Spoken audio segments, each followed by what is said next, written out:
दोस्तों नमस्कार। स्वागत और अभिनंदन है आप लोगों का एक बार फिर से हमारे चैनल कायाकल्प ज्योतिष में। मैं हूं आचार्य एस के तिवारी। आज लेकर आए हैं तुला राशि वालों का वैदिक ज्योतिष के अनुसार भविष्य फल 2026 कैसा होगा, क्या क्या सावधानियां रखनी होंगी, कौन से उपाय करने होंगे और इस साल आपके जीवन में क्या अच्छा और क्या बुरा होने वाला है। दोस्तों, चंद्र राशि के अनुसार तुला राशि की कुंडली में वर्ष 2026 में बृहस्पति क्रम से सबसे पहले 9वें भाव में गोचर कर रहे हैं। उसके बाद जून से आपके 10वें भाव में गोचर करेंगे और जून के बाद अक्टूबर से बाद 11वें भाव में गोचर करेंगे। 9वां भाव जैसा कि आप सभी जानते हैं कि हमारे भाग्य और धर्म का भाव होता है, तो वही 10वां भाव हमारा कार्य क्षेत्र, हमारी नौकरी और व्यवसाय का भाव होता है, तो वही 11वां भाव हमारे आय का, हमारे मित्रों का और हमारे बड़े और बुजुर्गों का होता है। यदि हम शनिदेव की बात करें तो यह पूरे साल आपकी कुंडली के 6ठे भाव में ही गोचर करेंगे, जबकि राहु और केतु आपके 5वें और 11वें भाव में गोचर करेंगे। कुंडली में राहु और केतु को छोड़कर सभी ग्रह अच्छी स्थिति में हैं। तो आइए जानते हैं तुला राशि का वार्षिक भविष्य फल किस प्रकार से रहेगा। बात करें आपकी नौकरी, व्यापार और शिक्षा के बारे में, तो नौकरी की जहां तक बात है तो शनि आपके 6ठवें भाव में होने के कारण कार्यस्थल पर अधिक मेहनत करनी पड़ सकती है, लेकिन मेहनत से अच्छी उपलब्धियां भी हासिल होंगी। सहकर्मियों और आपके वरिष्ठ लोगों की नज़रों में सम्मान बढ़ेगा। यदि आप नौकरी बदलने के बारे में विचार बना रहे हैं तो कभी भी बदल सकते हैं, क्योंकि जून में कर्म भाव का बृहस्पति आपके इस निर्णय का सहयोग करेगा, लेकिन फिर अक्टूबर तक आपको बहुत ज़्यादा कड़ी मेहनत भी करनी होगी। हालांकि यह वर्ष नौकरी के लिहाज से उत्तम साबित होने वाला है। कारोबार की बात करें तो व्यापार के लिए यह वर्ष औसत से थोड़ा कमजोर रहेगा, लेकिन मेहनत और सतर्कता से इसे सकारात्मक बनाया जा सकता है। पंचम का राहु आपके निर्णयों को गलत दिशा में लेकर जा सकता है, जिससे नुकसान हो सकता है। जल्दबाजी से बचें, नए प्रयोगों से बचें, भरोसेमंद व्यक्ति के साथ काम करें, कार्यों को स्वयं करने का प्रयास करें। हालांकि अप्रैल के बाद समय आपका बहुत अच्छा साबित होगा। बात करें शिक्षा की, तो पंचम के राहु के कारण छात्रों का ध्यान पढ़ाई से थोड़ा अलग हो सकता है या किसी कारणवश भटक सकता है। विषयों की पढ़ाई मन लगाकर करने में कठिनाई होगी। यदि बृहस्पति को शुभ बनाया जाए तो फिर शिक्षा, परीक्षा और प्रतियोगी परीक्षा सभी में आप अच्छे सफल हो सकते हैं। जो छात्र लगातार कोशिश करते रहेंगे उन्हें शानदार सफलता मिलेगी। जो लापरवाही करेंगे उनके परिणाम कमजोर रह सकते हैं। बात करें तुला राशि वालों के लिए दाम्पत्य, परिवार और लव लाइफ कैसी रहेगी 2026 में, तो परिवार की बात करें तो बृहस्पति के कारण पूरे वर्ष अच्छा रहने की संभावना है। रिश्तों को मजबूत बनाए रखने में सक्षम होंगे। घर परिवार में मांगलिक कार्य हो सकते हैं और रिश्तेदारों का आगमन होगा। 6ठे भाव के शनि के कारण छोटी मोटी परेशानियां बनी रह सकती हैं। हालांकि पारिवारिक और गृहस्थ जीवन दोनों के लिए यह वर्ष नकारात्मक नहीं है। बीच बीच में बृहस्पति की अनुकूलता से दोनों के जीवन अच्छे रहेंगे। बात करें दाम्पत्य जीवन की, तो पूरा वर्ष दाम्पत्य जीवन के लिए अच्छा रहेगा। आप अपने दाम्पत्य जीवन का भरपूर आनंद उठाएंगे। जीवन साथी के साथ धार्मिक यात्रा पर जाने के योग भी बन रहे हैं। सगाई, मांगलिक कार्य को लंबे समय तक टालने से बचें। अगर तय हो जाए तो उसे जल्दी करने का प्रयास करें। जल्द से जल्द विवाह करना आपके लिए उचित होगा, क्योंकि इस वर्ष विवाह के अच्छे योग बने हुए हैं। संतान की बात करें तो संतान को लेकर आप चिंतित रहेंगे। यदि आप पिता या मां हैं तो आपको अपने संतान पर ज़्यादा और विशेष ध्यान देने की ज़रूरत महसूस हो सकती है। संतान सुखी रहे, इसके लिए राहु और बृहस्पति के उपाय भी बीच बीच में करते रहें। लव लाइफ की बात करें तो पंचम भाव में राहु और 6ठे भाव में शनि के कारण प्रेम जीवन में गलतफहमियां और उतार चढ़ाव देखने को मिल सकता है। दोनों मिलकर ब्रेकअप भी करवा सकते हैं। हालांकि नवम और एकादश भाव के बृहस्पति के कारण रिश्तों में सुधार देखने को मिलेगा। साझेदारी और समझदारी से परिस्थितियों को संभालने पर गलतफहमियां दूर होंगी और रिश्ता आप दोनों के बीच में बेहतर बना रहेगा। बात करें तुला राशि वालों के लिए आर्थिक हालात और निवेश कैसा रहेगा 2026 में, तो आय के भाव में केतु हैं जो आपको मेहनत के अनुरूप लाभ प्रदान कर सकते हैं। हालांकि बृहस्पति की दृष्टि और गोचर धन से जुड़े मामलों के लिए सकारात्मक रहेगा।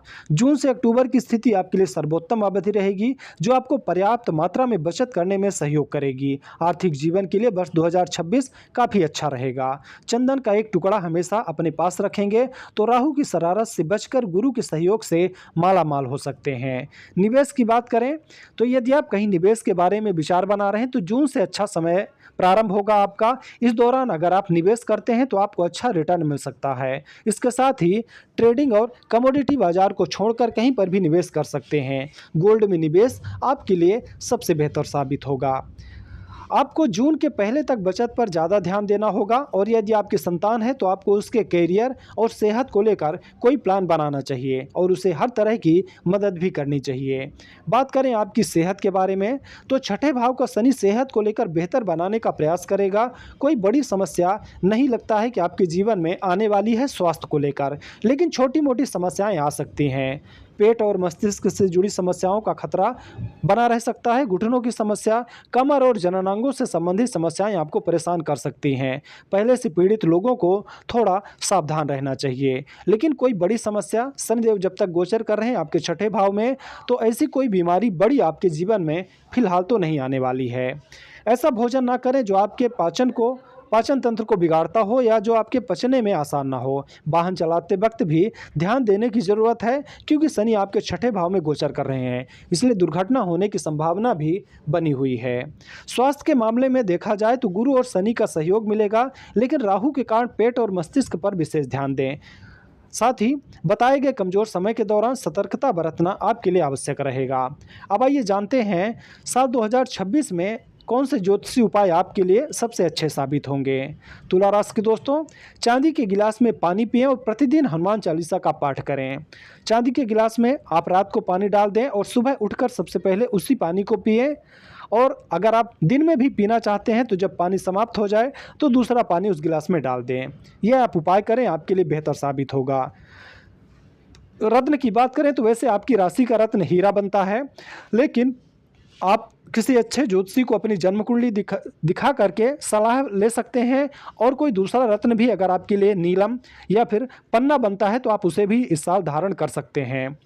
आप हमें भी अपना जन्म कुंडली दिखा करके उचित रत्न ले सकते हैं। कितने रत्ती का आपको पहनना चाहिए, कब पहनना चाहिए और कौन सा रत्न पहनना चाहिए, सारी जानकारी आपको हमसे मिल जाएगी। और रत्नों की ज़रूरत होगी तो आपको रत्न भी अच्छी कीमत पर मिल जाएगा। धातु की बात करें तो आप अपने गले में चांदी धारण कर सकते हैं, लेकिन आपको सलाह दी जाती है कि तुलसी की माला धारण करना इस साल आपके लिए सबसे बेहतर साबित होगा। वहीं लकी नंबर की बात करें तो वैसे आपका लकी नंबर तो 7 है, लेकिन इस वर्ष 2 और 6 भी रहेगा। लकी कलर की बात करें तो आपके लिए गुलाबी, सफ़ेद और आसमानी नीला है। आपको सलाह दी जाती है कि अधिकतर समय गुलाबी वस्त्र पहने, आपके लिए भाग्यशाली साबित होगा। मंत्र की बात करें कि इस साल कौन सा मंत्र आपके लिए प्रभावशाली रहेगा तो ओम महालक्ष्मी नमः या फिर ओम ह्रीम ह्रीम श्रीम लक्ष्मी वासुदेवाय नमः। इन दोनों में से किसी एक मंत्र का आप जाप प्रारंभ कर सकते हैं किसी भी शुक्रवार के दिन से, और इसे नियमित तौर पर करें, आपके पास धन आता रहेगा। बात करें लकी दिन कौन सा होगा तो ऐसे आपका लकी दिन शुक्रवार है, लेकिन वर्ष 2026 में आपको गुरुवार या शनिवार का उपवास करते रहना चाहिए। इससे आपके जीवन में जो भी परेशानियां आने वाली होंगी वह दूर हो जाएंगी। बात करें सावधानी की कि कौन सी सावधानी आपको इस साल जरूर रखनी होगी तो आपकी अपने संतान के प्रति लापरवाही नहीं रहना चाहिए। पंचम के राहु का उपाय आपको करते रहना चाहिए, यानी संतान के प्रति अगर आप लापरवाह होंगे तो आप बहुत बड़े संकट में फंस सकते हैं। तो चाहे उनकी शिक्षा को लेकर हो या उनकी सेहत को लेकर, आपको संतान से किसी भी प्रकार की लापरवाही 2026 में नहीं बरतनी है। तो ये था आप लोगों का राशिफल। ऐसे ही जानकारी हम आपको इसी चैनल पर लेकर आते रहेंगे, तो हमारे चैनल में कमेंट करें और लाइक करें और चैनल को सब्सक्राइब करें।